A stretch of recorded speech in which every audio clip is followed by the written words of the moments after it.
I mean, I think one of the pieces was, especially if you look 10 years ago, like it was a particular book titled Predictable Revenue that said Mhm. cold calling is dead, long live cold email. And the truth of it was cold calling wasn't dead. But if you were, and now again, the context here, this book was written in 2010, maybe 2009, about between 2009 and 2010, about Aaron's experience at Salesforce in 2005. And at the time, you could send an email and get a 10, 20% reply rate. And so Mhm. if you can send a single email and get a 20% reply rate, like you're foolish if you're making any cold calls because it's extremely efficient to do it over email. And so that was the kind of eye-catching way of saying, hey, cold calling is dead, or that's the reason behind it.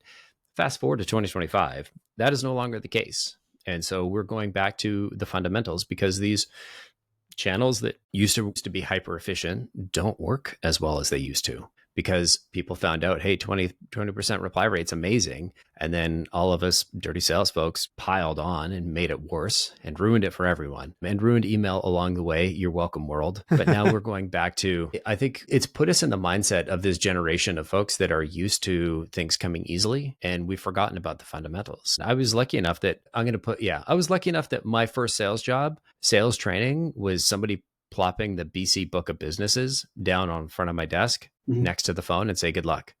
Yep. And literally it was not the yellow pages. It was like a version they paid for. So thank God for that because it had the business owner's name. But that was it. My CRM was like crossing lines off of like, yeah, I've called this page. I've called this page. I had like a method for like circling the person who I got to connect with. And then I would like write it down and put it into a sheet to email my boss, or I'd like circle a funny name that I found in the phone book and take a picture, send it to my friends. I still got a few of those in my phone. They are very, very immature and I won't bring them up now, but I can imagine you might be able to guess what a, 19-year-old version of myself might find hilarious. So yeah, but I think folks that didn't grow up with that, abuse of having to just call from a phone book, don't appreciate everything that goes into a modern go-to-market. And I think what we've seen in the last couple of years is modern go-to-market has changed dramatically from this thing that is this huge, massive process, and you exist as like, an individual plugged into the matrix. Now we're kind of going back out into the wild. We kind of broke that system. That doesn't work very well anymore. And so you've got to go out and be a real sales human and actually talk to people and actually engage. And I think one of the things I'm seeing work the best lately is this relationship first approach, where